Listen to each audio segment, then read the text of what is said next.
ওং নমো ভগবতে বাসুদেবায় নমঃ। জয় শ্রীকৃষ্ণ। রাধে রাধে। নমস্কার বন্ধুরা আগামীকাল 17 সেপ্টেম্বর 31 ভাদ্র বুধবার পালিত হচ্ছে আশ্বিন মাসের কৃষ্ণপক্ষের সর্বশ্রেষ্ঠ একাদশী ইন্দিরা একাদশী। বন্ধুরা, শাস্ত্র মতে এই ইন্দিরা একাদশী ব্রত উপবাস পালনের সবথেকে গুরুত্বপূর্ণ ফল হল পিতৃপুরুষদের আত্মার মুক্তি। বলা হয় যে এই ব্রত নিষ্ঠার সঙ্গে পালন করলে পূর্বপুরুষেরা নরক থেকে মুক্তি পেয়ে স্বর্গ তথা বিষ্ণুলোকে গমন করেন। এই একাদশী ব্রত যিনি পালন করেন, জীবনে করা সমস্ত ধরনের পাপ থেকে তিনি মুক্তি পান। এই ইন্দিরা একাদশী ব্রতকে পাপ বিনাশকারী ব্রত বলে গণ্য করা হয়। এছাড়াও এই ইন্দিরা একাদশী ব্রত উপবাস পালন করলে মোক্ষ লাভ হয়, জীবনে সৌভাগ্য বৃদ্ধি পায়, অর্থ লাভ হয়, রোগ মুক্তি ঘটে এবং যে কোনো ধরনের সৎ মনস্কামনা থাকলে তা অবশ্যই পূরণ হয়। বন্ধুরা, বলা হয় যে এই একাদশী ব্রত যিনি পালন করেন তিনি হাজার হাজার যজ্ঞের পূর্ণ ফল লাভ করেন।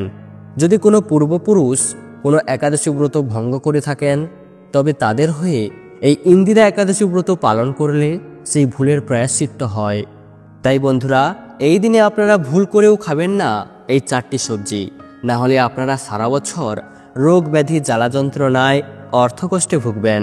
এই সবজিগুলি খেলে সারা বছর চরম অর্থকষ্টে ভুগতে হবে, না হলে সংসারে অশান্তি লেগে থাকবে এবং হঠাৎ করে আসা রোগ ব্যাধি আপনাকে নাজেহাল করে দেবে, কাজকর্মে বাধা সৃষ্টি করবে, ব্যবসা বা চাকরির জায়গায় প্রচণ্ড সমস্যা সৃষ্টি করবে, আর্থিক সংকটে পড়ে মানুষ ভিখারি হয়ে যেতে পারে। তাই এই ইন্দিরা একাদশীর দিন ভুল করেও মুখে তুলবেন না এই 4টি সবজি। তাই বন্ধুরা, আপনারা আজ থেকেই সাবধান হয়ে যান। এবং বন্ধুরা, এই একাদশীর দিন আপনারা কোন কোন সবজি খেতে পারবেন, কোন কোন ফল খেতে পারবেন, কোন কোন খাবার খেতে পারবেন, এই সব কিছুই নিয়ে আজকের এই ভিডিওতে আলোচনা করা হবে। তাই বন্ধুরা, এই সব কিছুই আপনাদের সাথে আজকের এই ভিডিওতে বিস্তারিতভাবে আলোচনা করা হবে। আমাদের সকলেরই আজকের এই গুরুত্বপূর্ণ তথ্যগুলি জানা খুবই প্রয়োজন। তাই অবশ্যই আমার প্রিয় সকল ভক্তগণ ভিডিওটি ভক্তি, ভালোবাসা, শ্রদ্ধার সহিত অবশ্যই শ্রবণ করবেন। আর এই চ্যানেলে নতুন হয়ে থাকলে দয়া করে চ্যানেলটি সাবস্ক্রাইব করবেন, কারণ পরবর্তী সময়ে এই ধরনের নতুন নতুন ভিডিও বা তথ্য পাওয়ার জন্য। এবং ভিডিওটিতে একটি লাইক করবেন আর কমেন্টে ভক্তি, ভালোবাসা, শ্রদ্ধা দিয়ে জয় শ্রীকৃষ্ণের জয় একটিবার হলেও কমেন্টে লিখে জানাবেন। দেখুন বন্ধুরা, একাদশী ভৌতিক জগতে বসবাসকারী দুঃখী শরীর ও মনের রোগ ব্যাধি দূর করার জন্য পরম ঔষধ রূপে সৃষ্টি করা হয়েছে। তাই বন্ধুরা, এই ইন্দিরা একাদশী ব্রত পালনের ফলে সেই ব্যক্তির জীবন থেকে সকল প্রকার পাপ ক্ষয় হয়। এমনকি বন্ধুরা, এই ব্রতের প্রভাবে ব্যক্তির জীবন থেকে দুঃখ, রোগ ব্যাধি, অর্থকষ্ট, দুর্ভিক্ষ এইসব সংকট দূর হয়। বন্ধুরা, শাস্ত্র মতে এই ইন্দিরা একাদশী ব্রত উপবাস পালনের সবথেকে গুরুত্বপূর্ণ ফল হল পিতৃপুরুষদের আত্মার মুক্তি। বলা হয় যে এই ব্রত নিষ্ঠার সঙ্গে পালন করলে পূর্বপুরুষেরা নরক থেকে মুক্তি পেয়ে স্বর্গ তথা বিষ্ণুলোকে গমন করেন। বন্ধুরা, আমাদের হিন্দু পঞ্জিকা অনুসারে ইন্দিরা একাদশী আশ্বিন মাসের কৃষ্ণপক্ষের একাদশীতে পালিত হয়। এবং বন্ধুরা, বলা হয় যে প্রত্যেকটি একাদশীকে শ্রী হরির রূপ ধরা হয়। বিশ্বাস করা হয় যে এই দিনে উপবাস করলে সর্বদা সুখ লাভ হয় এবং পাপ ক্ষয় ও সৌভাগ্য প্রাপ্তি ঘটে। তাই এই ইন্দিরা একাদশী পালন করা আমাদের হিন্দু পঞ্জিকায় অন্যান্য সকল একাদশীর উপবাস পালনের সমতুল্য। হিন্দু ধর্ম অনুসারে নারী পুরুষ নির্বিশেষ 8 থেকে 80 বছর বয়সের যে কোনো ব্যক্তির ভক্তি সহকারে পবিত্র একাদশী ব্রত পালন করা অতি অবশ্যই কর্তব্য। একাদশী ব্রত পালন করে একাদশী মাহাত্ম্য পাঠ ও শ্রবণ করলে শ্রী হরির কৃপা লাভ করা সম্ভব এবং জীবনে সৌভাগ্যের অধিকারী হওয়া যায়। আমাদের সনাতন ধর্মে এই ইন্দিরা একাদশীকে হিন্দু দেবতা ভগবান বিষ্ণুর আশীর্বাদ লাভের জন্য সবচেয়ে শুভ দিন বলে বিবেচনা করা হয়। তাই এই দিনে ভগবান বিষ্ণুর উপাসনা করলে জীবনের সর্বপাপ থেকে মুক্তি পাওয়া যায় এবং জীবনে সমৃদ্ধি আসে এবং একজন ব্যক্তি মানসিকভাবে শক্তিশালী হয়। তাই বন্ধুরা, আপনারা অবশ্যই এই ইন্দিরা একাদশীর ব্রত পালন করার চেষ্টা করুন। আর আপনারা যদি কোনো কারণে এই ব্রত পালন করতে না পারেন তাহলে অন্তত এই একাদশীর দিনে আপনারা এই খাবারগুলি ভুল করেও মুখে তুলবেন না। বন্ধুরা, এর মাধ্যমেও একাদশী ব্রতের পূর্ণ ফল অনেকাংশে অর্জন করতে পারবেন। বন্ধুরা, যারা একাদশী ব্রত পালন করবেন তারা একাদশীর আগের দিন অর্থাৎ আজ 16ই সেপ্টেম্বর মঙ্গলবার আপনারা অবশ্যই সর্বশেষ আহারটি অর্থাৎ আপনাদের খাবারটি নিরামিষ হওয়া অতি অবশ্যই উচিত। এবং বন্ধুরা, একাদশীর দিন কখনোই আপনারা অন্ন অর্থাৎ ভাত খাবেন না বা চাল থেকে তৈরি কোনো ধরনের খাবার খাবেন না। দেখুন, শাস্ত্র অনুসারে যারা একাদশী ব্রত উপবাস পালন করে থাকেন তাদের অবশ্যই একাদশীর দিন পঞ্চরবি শস্যের খাদ্য গ্রহণ করতে নেই, অর্থাৎ ভাত, ডাল, গম, যব এবং তেলের তৈরি কোনো প্রকার খাবার গ্রহণ করতে নেই। হিন্দু ধর্মে একাদশী উপবাস অত্যন্ত পবিত্র এবং আত্মাশুদ্ধির একটি গুরুত্বপূর্ণ ব্রত। এই বিশেষ দিনে ভগবান বিষ্ণুর উপাসনার মাধ্যমে ভক্তরা শারীরিক ও মানসিক শুদ্ধি ও ঈশ্বরের বিশেষ কৃপা লাভ করেন। তবে উপবাসের মূল উদ্দেশ্য শুধুমাত্র নির্দিষ্ট সময় না খেয়ে থাকা নয়, বরং শাস্ত্র অনুযায়ী ব্রতের নিয়ম পালন করা। দেখুন, অনেকেই আছেন একাদশী উপবাস রাখতে চান কিন্তু শারীরিক অসুস্থতার জন্য সম্পূর্ণ দিন কিছু না খেয়ে থাকতে পারেন না। তাই তাদের জন্য শাস্ত্রে কিছু নির্দিষ্ট নিয়ম দেওয়া রয়েছে। তাই একাদশীতে নির্দিষ্ট কিছু উপবাসযোগ্য খাবার প্রসাদ রূপে গ্রহণ করা চলে, কিন্তু উপবাসের মাধ্যমেও কিছু খাদ্য গ্রহণ করা যায়। আবার কিছু খাবার একেবারেই নিষিদ্ধ, পরিহার করা অত্যন্ত গুরুত্বপূর্ণ। তাই বন্ধুরা, একাদশী ব্রতের সঠিক বিধান অনুসরণ করতে হলে আমাদের জানতে হবে কোন কোন খাদ্য নিষিদ্ধ এবং কোনগুলো গ্রহণ করা যাবে। দেখুন, উপবাস পালন করলে শুধু শরীর নয়, একাদশী উপবাস মনের উপকার করে। এই দিন মন শান্ত থাকে, একাগ্রতা বাড়ে এবং ভক্তিতে গভীরতা আসে। উপবাস আমাদের শরীর ও মনকে নিয়ন্ত্রণ রাখার মাধ্যমে আধ্যাত্মিক শক্তিকেও জাগিয়ে তোলে। তাই বন্ধুরা, একাদশী উপবাস শুধু ধর্মীয় আচার নয়, এটি প্রকৃতির নিয়ম অনুযায়ী আমাদের শরীর ও মনের জন্য একটি উপকারী সাধনা। তাই বন্ধুরা, একাদশী ব্রতের খাদ্য তালিকায় যে 5 প্রকার রবিশস্য সম্পূর্ণ বর্জনীয় সেগুলি হলো ধান, গম, যব, ডাল, সরষে এবং এগুলো থেকে উৎপন্ন সকল প্রকার খাদ্য। যেমন ধান থেকে তৈরি খাদ্যগুলি হলো অন্ন, মুড়ি, চিরা, সুজি, পায়েস, খিচুড়ি, খই ইত্যাদি। গম থেকে তৈরি খাদ্যগুলি হলো আটা, ময়দা, সুজি, চালের গুঁড়ো এবং সমস্ত প্রকারের বেকারি রুটি বা সকল প্রকার বিস্কুট, হরলিক্স ইত্যাদি। যব, জোয়ার বা বাজরা, এগুলো থেকে তৈরি খাদ্যগুলি হলো ছাতু, খই, রুটি, পাঁপড়, সোয়াবিনের দই, সোয়াবিনের দুধ ইত্যাদি। ডাল থেকে তৈরি খাদ্যগুলি হলো মসুর ডাল, মুগ ডাল, খেসারি, অরহর, তুর ডাল, মটর ডাল, ছোলার ডাল, সয়াবিন ডাল, কালো মসুর ডাল, কবলি ছোলা, মাছ, কলাই, বেসন ইত্যাদি। বর্জনীয় তেল, দেখুন, আনাজ থেকে তৈরি তেল যেমন সরষের তেল, তিলের তেল, সয়াবিন তেল ইত্যাদি ব্যবহার করা সম্পূর্ণ বর্জনীয়। আর এই তেলে ভাজা যেমন চিনেবাদাম, কাজু বাদাম, আলু চিপস ও অন্যান্য হালকা খাবার এগুলিও বর্জনীয়।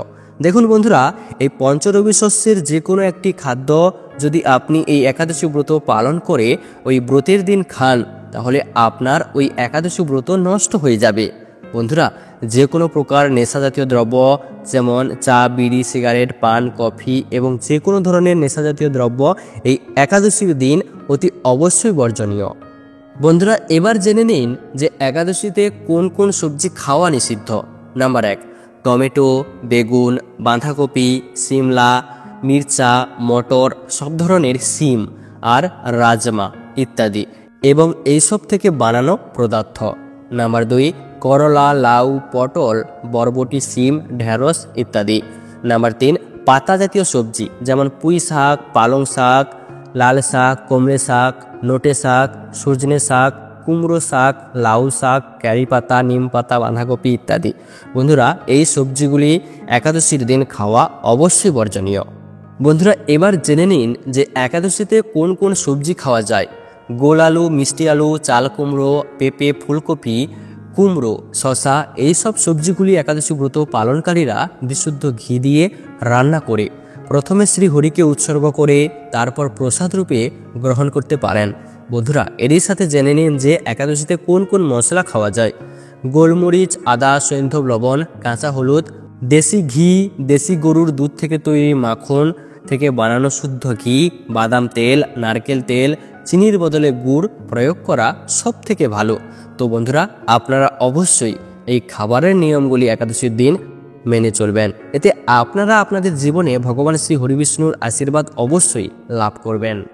বন্ধুরা, এবার আমরা শ্রবণ করে নেব এই ইন্দিরা একাদশীর মাহাত্ম্য কথাটি। আশ্বিন কৃষ্ণপক্ষিয়া ইন্দিরা একাদশী। একদা মহারাজ যুধিষ্ঠির শ্রীকৃষ্ণকে প্রশ্ন করলেন, হে জনার্দন, আশ্বিন মাসের কৃষ্ণপক্ষিয়া একাদশীর নাম কি?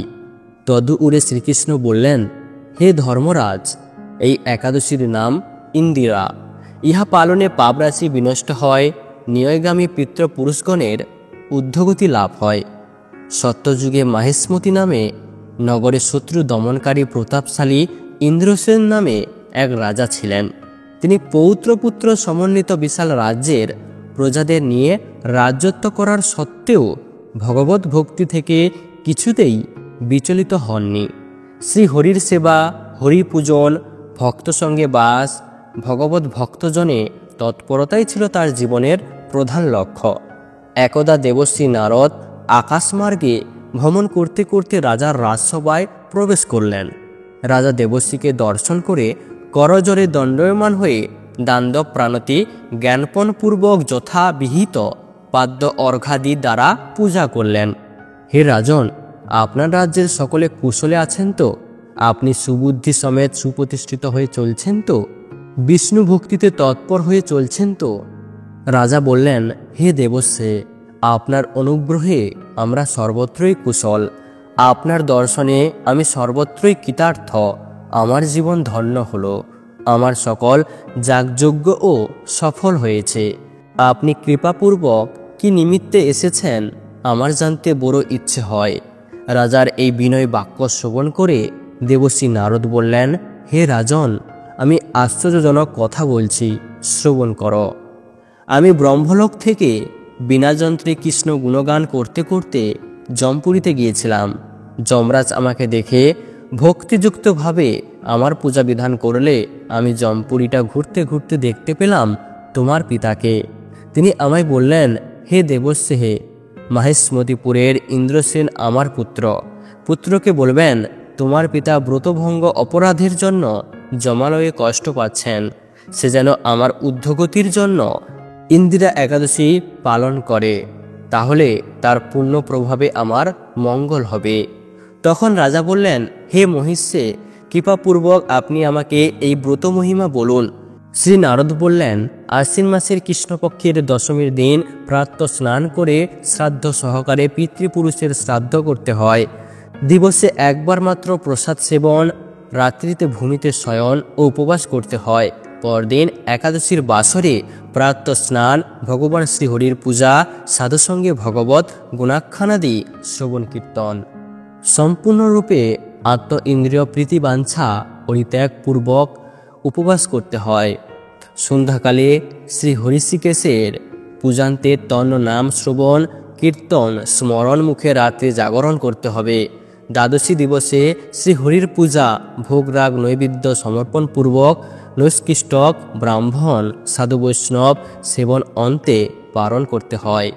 এইরূপ ব্রত করলে নিরয়গামী পিতাও বিষ্ণুলোকে গমন করে। দেবশ্রী নারদের উপদেশে মাহেশমতিপুরের রাজা ইন্দ্রসেন এই ইন্দিরা একাদশী পালন করায় তার পিতা বিষ্ণুলোক প্রাপ্তি ঘটেছিল। রাজর্ষি ইন্দ্রসেন নিষ্কণ্টক রাজত্ব করে অন্তকালে পুত্র হস্তে রাজা সমর্পণপূর্বক স্বয়ং ভগবত ধাম প্রাপ্তি হয়েছিল। এই ব্রত মাহাত্ম্য শ্রবণে ও কীর্তনে সর্বপাপ বিমুক্ত হয় এবং শ্রী বিষ্ণুর সান্নিধ্যে লাভ ঘটে। হরে কৃষ্ণ। এই ইন্দিরা একাদশী মাহাত্ম্য পাঠে ও শ্রবণে মানুষের সকল পাপ মুক্ত হয়ে বিষ্ণুলোকে প্রাপ্ত হয়। তো বন্ধুরা, আপনারা অবশ্যই এই ইন্দিরা একাদশী ব্রত উপবাস পালন করবেন। তো বন্ধুরা, ভিডিওটি আজ এই পর্যন্ত। ভিডিওটি দেখে ভালো লাগলে একটি লাইক অবশ্যই করবেন।